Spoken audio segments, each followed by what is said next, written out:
Palm Sunday with the palms, processions, and readings is one of the special days that can evoke strong emotional connections in our spiritual history for those who've been in the church for most of their lives. For those who are newer to Catholicism and Christianity, I suspect it makes an impact because of its uniqueness. I remember how unusual the palms seemed when I was a youngster. They were like nothing I had experienced in church or anywhere in my life. Long strips of greenery, kind of chartreuse in color, that we willingly accepted and then carefully protected on our way home, where they would be tacked behind a crucifix or religious picture in a prominent place in our home for the next 12 months. The gospel recounting of Jesus' triumphant entry into the village amid hosannas and palm waving doesn't allow us to reflect long on the admiration and approval the people had for him. In sync with Jesus' retort that even the stones will cry out, it would be nice to bask in the moment for a bit. It would be pleasant to dare to think about how satisfying and rewarding that afternoon that afternoon must have been, and how well deserved.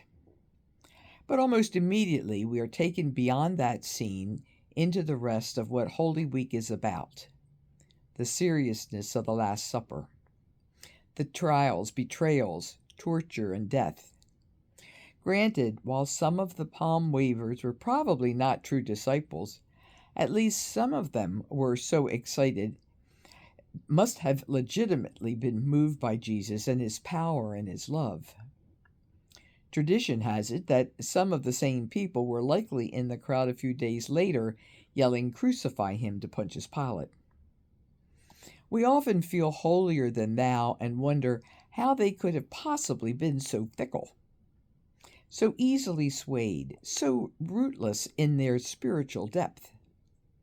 But we also know how we turn our backs to the good and the righteous when we don't have all the facts, and even sometimes when we do have all the facts.